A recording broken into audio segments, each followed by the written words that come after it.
अस्सलाम वालेकुम। मेरा नाम है उमर बुलेदी और आप देख रहे हैं मेरा YouTube channel the silent mic with Umar. तो ख़बरें आना शुरू हो गई थी कि कतर ने अपनी एयर स्पेस जो है ना वो बंद कर दी है। तो हुआ कुछ यूँ कि जब एयर स्पेस बंद हुई तो एक अफवाह भी गर्दिश करना शुरू हो गई कि अमेरिका ने अपने इंटेलिजेंस ज़राए से ये तस्दीक की है कि ईरान कतर में वाक़या अमेरिकी एयरबेस पर हमला करेगा। तो हुआ भी कुछ यूँ, अब से थोड़ी देर पहले ईरान की सरकारी मीडिया ने ऐलान किया कि ईरान ने कतर के ऊपर जो हमला कर दिया है, यानी कतर में मौजूद अमेरिकी एयरबेस पर हमला कर दिया है। और इसके साथ ही इराक़ में मौजूद एयरबेसेस पर भी ईरान ने मिसाइल दाग दिए हैं, जिसका ऐलान अब से कुछ देर पहले ये सरकारी मीडिया ने ईरान की किया। तो उसमें पासदार इनकलाब को कोट करके ये कहा गया कि बशारत अल फतह ऑपरेशन का आगाज़ कर दिया गया है और ये हमला जो जवाबी हमला था, ये उस हमले का जवाब है कि जो अमेरिका ने कल ईरान के ऊपर किया, जो उसकी एटमी तनसीबात थीं फ़र्दो, नेतन्ज़ और इस्फ़हान में। तो इन पर जो हमले हुए थे उसके जवाब में ये ईरान ने जवाबी हमला किया है, जो कि वस्ता में मौजूद एयर बेसेस जो कि कतर में है और इराक़ में है, उन एयर बेसेस पर हमला किया गया है। ये तवक्या की जा रही थी कि शायद के ईरान इन पर हमला नहीं करेगा और सिर्फ़ इतना इक़दाम करेगा कि जो समंदर में का जो रास्ता है ईरान से होते हुए दुनिया को निकलता है, तेल की सप्लाई 20% वहाँ से होती है, उस एरिया जो है ना वो समंदरी रास्ते को बंद कर देगा। लेकिन अब तक की इत्तलात के मुताबिक ईरान ने अभी तक उस रास्ते को बंद नहीं किया, लेकिन ईरान ने इस वक्त हमला कर दिया है ये कतर में वाक़या अमेरिकी एयर बेसेस को और इराक़ में वाक़या एयर बेसेस पे। अब तक की इत्तलात ये थी कि कतर में दोहा में जो है वो धमाकों की आवाज़ सुनी जा रही थी। ये धमाके की आवाज़ कौन सी थी कि क्या ईरानी जो मिसाइल आए थे उनको जो है ना वो रास्ते में ही तबाह कर दिया गया है, आया वो कतर में उन एयर बेसेस को हिट कर गए। ये अब ख़बरें थोड़ी देर बाद आना शुरू हो जाएंगी, लेकिन मैं आपको इसका बैकग्राउंड बताता चलूँ कि 13 जून की रात सुबह इसराइल ने ईरान के ऊपर हमला कर दिया, जिसमें मुत्तहद जो है ना वो एटमी तनसीबात को नुकसान पहुंचाया गया और हमला बहुत शदीद था, जिसमें 200 से ज़्यादा जो है ना वो तैयारों ने हिस्सा लिया था, जिसमें जो है मेन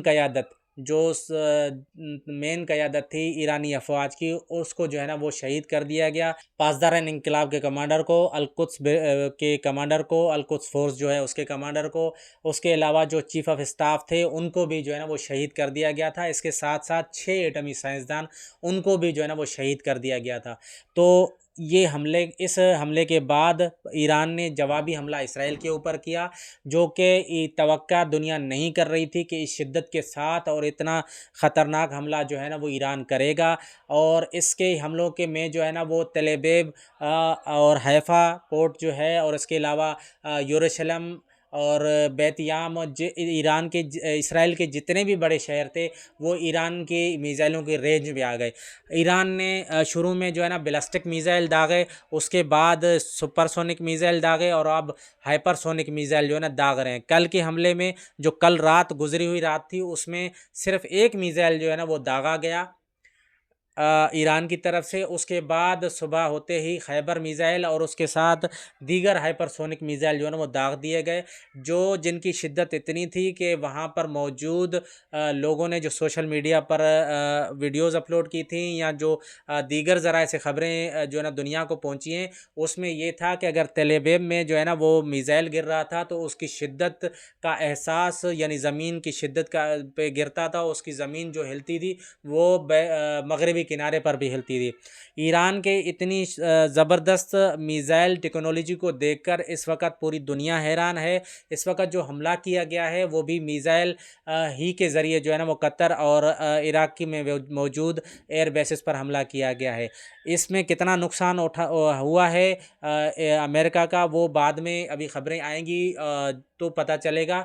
लेकिन मैं आपको ये बताता चलूँ कि ये जो हमला था वो उसी हमले की जवाब था जो अमेरिका ने ईरान पर किया था। ये वो हमला था जिस पे कहा जा रहा था कि B-2 बमबार तैयारा जो है ना वो इस्तेमाल किया गया है, और तकरीबन वो जो एक मिज़ाइल है या बम है जिसको 30,000 पाउंड वज़नी बम जो है ना वो इस पर गिराया गया था। तकरीबन 8 जो है ना वो कहे जा रहे हैं कि 8 मिसाइल इसके ऊपर दागे गए हैं। और लेकिन जो सेटेलाइट तस्वीर दिख रही हैं उसमें जो डैमेजेस हैं वो उन तस्वीर को अगर आप गौर से देखें तो इतने ज़्यादा लग नहीं रहे। लेकिन फिर भी जो है ना वो जब ये जो है ना आज़ाद ज़राए से ख़बरें आएंगी और ईरान ख़ुद इस बात का ऐलान करेगा कि ऊपर जितना डैमेज हुआ है क्या उससे ज़्यादा अंदर जो डैमेज हुआ है या जो है ना डैमेजेस कम हुए थे, क्योंकि इस हमले के बाद ईरान ने वाज़े तौर पे ऐलान किया था कि जितना भी मवाद था इन 3 जगहों पे मौजूद उसको वहाँ से शिफ्ट कर दिया गया था। और इनरिच यूरेनियम जिसको कहा जा रहा है कि अगर वो ईरान के पास है तो हो सकता है कि वो एटम बम बना के करीब हो। मैं आपको ये भी बताता चलूँ कि इराकी वज़ीर ख़ारजा की आज जो है वो पुतिन के साथ मुलाकात हुई, जिसकी अपडेट्स आना अभी बाकी हैं। वो मुलाकात इस वक्त जारी थी। लेकिन आपको ये भी बताता चलूँ कि ईरान और रशिया के दरमियान स्ट्रेटेजिक मुआहदा है, लेकिन दिफाई मुआहदा नहीं है। अगर ईरान ने उनसे जो है ना वो असलहे की सप्लाई मांगी या असला देने की जो है ना वो रिक्वेस्ट की, तो ये एक जो है ना वो ऐसा समझें कि ये तमाम तर जो सूरत हाल होगी वो रशिया जो है ना वो जंग में तो शामिल नहीं होगा लेकिन असलहा दे सकता है। मैं आपको ये भी बताता चलूँ कि जो ईरान है और इसराइल की जो जंग जारी थी उसमें अमेरिका कल के हमले के बाद शामिल हो चुका था। लेकिन उस हमले के बाद अमेरिका ने कोई दूसरा हमला नहीं किया था, जिसके जवाब में आज जो ईरान ने हमला किया है, क्या इससे ये एक सवाल है कि जो इस वक्त पूरी दुनिया के मीडिया और तज्ज़ियाकार जो है ना वो इस सोच में पड़ गए हैं कि क्या ये फुल स्केल जंग होगी ईरान और अमेरिका के दरमियान, या ये इक्का दुक्का मिसाइल हमलों के बाद जो है ना वो अमेरिका और ईरान के दरमियान जंग थम जाएगी। लेकिन इसराइल के ऊपर जो मिसाइल हमले हो रहे हैं इस वक्त भी, जिस वक्त ईरान ने कतर में वाक़या एयर बेसेस और इराक़ में वाक़या एयर बेसेस पर हमला किया है, उस वक़्त इसराइल के ऊपर भी हमला हुआ है। यानी ईरान ने बैक वक्त 3 मुल्कों में हमला किया है। आप इससे अंदाज़ा लगा सकते हैं कि ईरान के पास इस वक़्त जो मिसाइल टेक्नोलॉजी है वो किस हद तक तरक्की याफ्ता है। ये मिसाइल टेक्नोलॉजी उस वक़्त ली गई है जब पूरी दुनिया ने ईरान के ऊपर सख्त पाबंदी आयद की गई थी। ये ईरान की ख़ुद की टेक्नोलॉजी है या रशिया के साथ मिलकर जो है ना उसकी बनाई हुई टेक्नोलॉजी है, ये आगे चलकर बात हम करेंगे। लेकिन मैं आपको ये भी इसमें बताता चलूँ कि ये जो जंग चल रही है ये इसकी इब्तिदा 13 जून से हुई, जो मैंने आपको थोड़ी देर पहले बताया कि 13 जून को इसराइल ने हमला कर दिया। लेकिन इससे पहले अमेरिकी सदर ने ऐलान किया था कि ईरान जौहरी मुआहदा अमेरिका के साथ कर दे 60 दिनों के अंदर अंदर, नहीं तो हम 61वें दिन हमला कर देंगे। यही हुआ कि 60 दिन यानी कि जुम्मे के रोज़ जो है ना 13 जून जुम्मा का रोज़ था, उस पर हमला किया गया।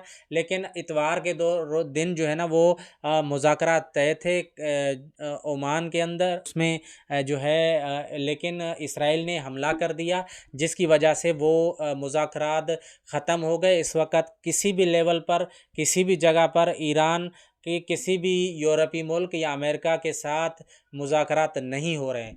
इससे पहले चाइना ने भी ईरान के साथ जो है ना वो यकजहती का इजहार कर चुके हैं कि अमेरिकी हमले के बाद चाइना ने ये कहा था कि अमेरिका को ये हमला नहीं करना चाहिए था और इस जंग में शामिल नहीं होना चाहिए था। क्या ईरान और रशिया इस जंग में ईरान की मदद करेंगे नहीं करेंगे, ये तो आगे चलकर ही डिसाइड होगा, क्योंकि इस वक्त फ़िलवक़्त जो है ना वो इस पे तज्ज़िया एक जो है ना गैर मुनासिब होगा और नामाकूल लगेगा, क्योंकि इस वक्त रशिया ख़ुद एक जंग में जो है ना वो उलझा हुआ है। यूक्रेन की जंग जो इस वक्त उसको भी तकरीबन 2 साल होने वाले हैं, ये जंग इस वक्त जारी है। ये जंग जो यूक्रेन और रशिया के दरमियान जारी है, ये ख़त्म होने वाली नहीं है। ये मैं आपको अभी एक और भी अपडेट देता चलूँ कि ये जो जंग थी यूक्रेन और रशिया की, इस जंग के मुतल्लिक अपनी इंतखाबी मुहिमात के दौरान सदर ट्रंप बार बार यही कहते थे कि मेरे आने के बाद अगले 24 से 48 घंटों में ये जंग बंद करा दूंगा। लेकिन ये जंग अभी तक जारी है यूक्रेन और रशिया की। लेकिन मैं आपको ये जो है ना वो बताऊं कि इस जंग के अलावा जो ईरान और इसराइल की जंग इन्हीं के दौर में शुरू हुई है, सदर डोनाल्ड ट्रंप में, जो बार बार अपने सोशल मीडिया अकाउंट पर ये लिख रहे हैं कि मुझे अमन का नोबेल प्राइज़ दिया जाए। इस बलबूते पर कि ये जो जंगें स्टार्ट हैं, इस बलबूते पर या जो जंग यूक्रेन और रशिया के दरमियान बंद करवानी थी, उसके ऊपर आपको जो है ना वो अमन का नोबेल इनाम दिया जाए, या जो है ना इसराइल और ईरान के दरमियान जंग छिड़वाने के ऊपर जो है ना नोबेल प्राइज़ दिया जाए। इस हमले की अपडेट्स जो है ना मैं आपसे आइंदा भी शेयर करूंगा अपने अगले व्लॉग में इंशाल्लाह अज़ीम। लेकिन ये जो अभी हमला किया है ईरान का, ये एक बहुत ख़तरनाक हमला है। हो सकता है कि ईरान और अमेरिका के दरमियान फुल स्केल जंग का आगाज़ हो। ये वो नुक्ता हो जहां पर इसराइल जंग में शामिल है, वो बराह रास्त ईरान पर हमला कर रहा है। लेकिन इस हमला जो ये जवाबी हमला था अमेरिका के ऊपर, क्या ये जंग जो ईरान और अमेरिका के दरमियान छिड़ी है, क्या यह फुल स्केल हो सकती है? नहीं हो सकती है। हम भी आगे आगे आपको अपडेट करेंगे इंशाल्लाह। हमारे चैनल को सब्सक्राइब कीजिए, लाइक कीजिए, शेयर कीजिए। अल्लाह हाफिज़।